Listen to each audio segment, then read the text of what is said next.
আসসালামু আলাইকুম। পঞ্চম শ্রেণীর বিজ্ঞান বই নিয়ে ধারাবাহিকভাবে আলোচনা করছি। এখন 80 নম্বর পৃষ্ঠার যে 3 নম্বর টপিকটি আছে, ভূমিরূপ পরিবর্তনে পানি ও বায়ু প্রবাহের প্রভাব। ভূমিরূপ পরিবর্তনে পানি এবং বায়ু প্রবাহের প্রভাবও উল্লেখযোগ্য। প্রাকৃতিক কারণগুলোর মধ্যে এগুলোও অন্যতম। সমুদ্র স্রোত, পানির তীব্র প্রবাহ, তীব্র বায়ু প্রবাহ ও ভূমিরূপের পরিবর্তন ঘটায়। পানি এবং বায়ু প্রবাহ কিভাবে ভূমিরূপের পরিবর্তন ঘটায়? কাজ: ভূমিরূপের পরিবর্তনে পানি ও বায়ু প্রবাহের প্রভাব পর্যবেক্ষণ। যা করতে হবে: 1.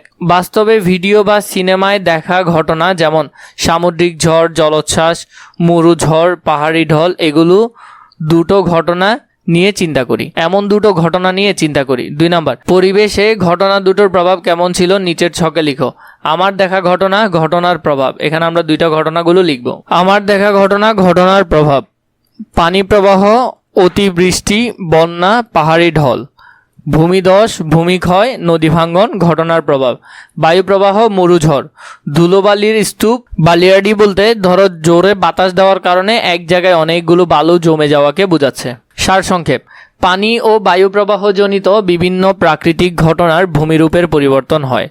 অতিবৃষ্টি, বন্যার তীব্র স্রোত, পাহাড়ি ঢল, সামুদ্রিক জলোচ্ছ্বাসে ভূমিরূপের পরিবর্তন ঘটে। মরু অঞ্চলে তীব্র বায়ু প্রবাহের ফলে ধূলি ও বালুঝড় হয়ে ভূমিরূপের পরিবর্তন হয়। ভূমিরূপের পরিবর্তনে পানি ও বায়ু প্রবাহের প্রভাব সম্পর্কে আরও কিছু জানি। পানির প্রভাব: কখনো কখনো অতিবৃষ্টি, বন্যা এবং পাহাড়ি ঢলে পানির তীব্র প্রবাহের কারণে ভূমির ক্ষয় হয়। এর ফলেও ভূমিরূপের পরিবর্তন হয়। বাংলাদেশে পাহাড়ি এলাকায় পাহাড় কেটে ঘর বাড়ি নির্মাণের ফলে পাহাড়ের মাটি দুর্বল হয়ে পড়ে, ফলে পাহাড়ি ঢলে প্রতি বছরই ভূমিধস ঘটনা ঘটে। নদী ও সমুদ্রের স্রোত: নদী সমুদ্রের পানির তীব্র স্রোত পানি প্রবাহের ভূপৃষ্ঠের ত্বক ধীরে ধীরে ক্ষয়প্রাপ্ত হয় এবং পরিবর্তিত হয়ে নতুন ভূমিরূপ সৃষ্টি করে। পানির তীব্র স্রোত বা প্রবাহে নদী বা সমুদ্র তীরবর্তী অঞ্চলে ভূমিধস বা ভাঙন দেখা দেয়। বাংলাদেশে বর্ষাকালে পদ্মা ও যমুনা নদীর ভাঙনে প্রতি বছর অনেক এলাকা নদীগর্ভে বিলীন হয়ে যায়। সামুদ্রিক ঝড় ও জলোচ্ছ্বাসে ভূমিরূপের ব্যাপক ক্ষয়ক্ষতি হয়। বায়ু প্রবাহ: মরু অঞ্চলে প্রচণ্ড সূর্যতাপে বায়ু উষ্ণ বা গরম ও শুষ্ক থাকে। মরু অঞ্চলে বৃষ্টিপাত হয় না বললেই চলে। এইসব অঞ্চলে তীব্র বায়ু প্রবাহের ফলে ধূলি এবং বালুঝড় হয়। এতে বাতাসে ধূলিকণা, বালুকণা সরে গিয়ে দূরে অন্য জায়গায় জমা হয়ে দীর্ঘ উঁচু উঁচু বিস্তীর্ণ ধুলোবালির স্তূপ তৈরি করে। এগুলোকে বালিয়াড়ি বলে। 4 নম্বর টপিক যদি দেখি আমরা, মানবসৃষ্ট কারণে ভূমিরূপ পরিবর্তনের রোধ ও পরিবেশ সংরক্ষণের উপায়।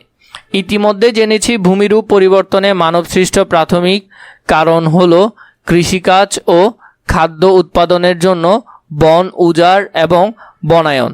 ভূমিরূপ পরিবর্তনের ফলে সারা বিশ্বে পরিবেশ, বস্তুতন্ত্র, জলবায়ু পরিবর্তন হওয়ার চরম ভাবনাপন্ন পরিবেশ তৈরি হচ্ছে। এর ফলে বন্যা, খরা, প্রচণ্ড শীত, ঝড়, জলোচ্ছ্বাস, দাবানলের মতো দুর্যোগ দেখা দিচ্ছে। এই জন্য আমাদের ভূমির পরিবর্তন রোধ করে এর সংরক্ষণের উদ্যোগ গ্রহণ করতে হবে। ভূমি বা পরিবেশকে ক্ষতিগ্রস্ত এবং ধ্বংস হওয়া থেকে রক্ষা করতে এদের প্রকৃতি বৈশিষ্ট্য পুনরায় ফিরিয়ে আনার প্রক্রিয়া হলো ভূমি বা পরিবেশ সংরক্ষণ। কিভাবে মানবসৃষ্ট ভূমিরূপ পরিবর্তন রোধ ও পরিবেশ সংরক্ষণ করা যায়? মানবসৃষ্ট ভূমিরূপ পরিবর্তন রোধ বা পরিবেশ সংরক্ষণের উপায় চিহ্নিতকরণ। যা করতে হবে: 1. মানবসৃষ্ট কারণে ভূমিরূপের পরিবর্তন হচ্ছে এমন 3টি ঘটনা উল্লেখ করি যা আমরা বাস্তবে অথবা ছবি কিংবা ভিডিওতে দেখেছি। 2 নম্বর, উল্লেখিত পরিবর্তন রোধ ও পরিবেশ সংরক্ষণের উপায় কি তা নিচের ছকে সংক্ষেপে লিখি। ক্রমিক নম্বর, ভূমিরূপের পরিবর্তনের ঘটনা, পরিবর্তন রোধ ও পরিবেশ সংরক্ষণের উপায়। এই ঘরটা আমরা এখন পূরণ করব। ক্রমিক নাম্বার, ভূমিরূপ পরিবর্তনের ঘটনা, পরিবর্তন রোধ ও পরিবেশ সংরক্ষণের উপায়। ক নম্বর, ভূমি বা মাটি ক্ষয়, গাছ লাগানো, বন ধ্বংস বন্ধ করা। 2 নম্বর, নদী তীর ভাঙন, অপরিকল্পিত উপায়ে নদী খনন, নদী থেকে বালু উত্তোলন ইত্যাদি বন্ধ করা। 3 নাম্বার মাটি ক্ষয় ও দূষণ, পরিকল্পিত নগরায়ন ও বর্জ্য ব্যবস্থাপনা। এই বিষয়গুলো খুবই ভালো করে মনে রাখবে, এখান থেকে এগুলো সুন্দর করে এখানে পূরণ করবে। সার সংক্ষেপ: বন ধ্বংস বন্ধ করা, বেশি করে গাছ লাগানো, তৃণভূমি ও জলাধার সৃষ্টি, পরিকল্পিত বর্জ্য ব্যবস্থাপনা, পরিকল্পিত নগরায়ন, নদী সংরক্ষণ ইত্যাদি আমাদের ভূমিরূপ পরিবর্তন রোধ ও পরিবেশ সংরক্ষণে গুরুত্বপূর্ণ ভূমিকা রাখে। প্রকৃতিকে ভালোবেসে একটু সচেতন আর দায়িত্ববান হলে ভূমিরূপ পরিবর্তন রোধ ও সংরক্ষণ করা সম্ভব। মানবসৃষ্ট ভূমিরূপ পরিবর্তন রোধ ও পরিবেশ সংরক্ষণের উপায় সম্পর্কে আরও কিছু জানি। 1. প্রতি বছর বন্যা, পাহাড়ি ঢল, ঝড়, জলোচ্ছ্বাস ও নদী ভাঙনে ভূমিক্ষয় বৃদ্ধি পাচ্ছে। ভূমিক্ষয় ভূমিরূপ পরিবর্তনের অন্যতম কারণ। বন ধ্বংস বন্ধ করে বেশি বেশি গাছ লাগালে মাটির গঠন শক্ত হয় ও ভূমিক্ষয় রোধ হয়। মাটিতে পানি ধরে রাখার জন্য তৃণভূমি সৃষ্টি করা যায়। কৃত্রিম পুকুর বা জলাধার তৈরি করে বৃষ্টির পানি ধরে রেখে শুষ্ক মৌসুমে পানি সেচের মাধ্যমে জমি চাষ করা যায়, এতে ভূগর্ভের পানির ব্যবহার কম হয়। 2 নাম্বার অপরিকল্পিত উপায়ে বাঁধ, ব্রিজ, কালভার্ট নির্মাণ, নদী খনন, নদী থেকে অত্যাধিক বালু উত্তোলন, জলাভূমি ভরাট বন্ধ করতে হবে। নদী ভরাট ও পাহাড় ধ্বংস করে নগরায়ন বন্ধ করতে হবে, নদী বাঁচাতে হবে। এজন্য প্রয়োজনে আইন প্রয়োগ করতে হবে। কৃষি জমি নষ্ট করে বা পাহাড় কেটে ঘরবাড়ি নির্মাণ, নগরায়ন, কলকারখানা তৈরি বন্ধ করলে ভূমি সংরক্ষণ করা সম্ভব হবে। 3 নাম্বার সংবাদপত্র, টিভি, ম্যাগাজিন, সামাজিক যোগাযোগ মাধ্যমে ভূমি সংরক্ষণ বিষয়ে সচেতনতা বৃদ্ধির জন্য প্রচারণা করা যেতে পারে। এই বিষয়ে বিজ্ঞান প্রবন্ধ প্রকাশ করে জনসাধারণের মধ্যে সচেতনতা বৃদ্ধি করা যায়। শিক্ষা প্রতিষ্ঠানগুলোতে ভূমি সংরক্ষণের গুরুত্ব উল্লেখ করে ভূমিকা অভিনয়, পোস্টার তৈরি করে সচেতনতা বৃদ্ধি এবং পরিবেশের প্রতি মমত্ববোধ তৈরির উদ্যোগ গ্রহণ করা প্রয়োজন। পাঠ্যপুস্তকে এই বিষয় যুক্ত করলে সুফল পাওয়া যাবে।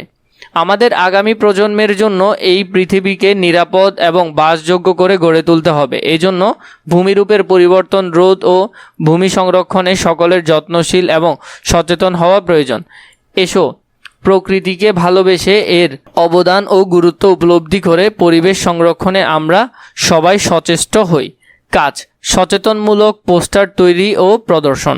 1 নাম্বার নিচের ধারণা চিত্রটি বড় করে পোস্টারে এঁকে উপস্থাপন করি। 2 নাম্বার মানবসৃষ্ট ভূমিরূপ পরিবর্তন রোধে আমরা কি কি করতে পারি তা লিখে ধারণা চিত্রটি পূরণ করি। 3 নাম্বার এবার ধারণা চিত্র সংবলিত পোস্টারটি শ্রেণীকক্ষ এবং শ্রেণীকক্ষের বাইরে সকলের দৃষ্টিগোচর হয় এমন স্থানে টানিয়ে রাখো। মানবসৃষ্ট ভূমিরূপ পরিবর্তন রোধে করণীয়। আমরা এই বিষয়টা এখানে সুন্দর করে এখন লিখব, এখানের মধ্যে ছকগুলো আমরা পূরণ করব। তাহলে আমরা যদি এখানে লিখি মানবসৃষ্ট ভূমিরূপ পরিবর্তনের রোধে করণীয়: নদী সংরক্ষণ করতে হবে, পরিকল্পিত নগরায়ন গড়ে তুলতে হবে, পরিকল্পিত বর্জ্য ব্যবস্থাপনা তৈরি করতে হবে, জলাধার সৃষ্টি করতে হবে, বেশি করে গাছ লাগানো, বন ধ্বংস বন্ধ করা, জলাভূমি ভরাট বন্ধ করা, তৃণভূমি সৃষ্টি। এভাবে করে খুবই সুন্দর করে এটা পূরণ করতে পারবে।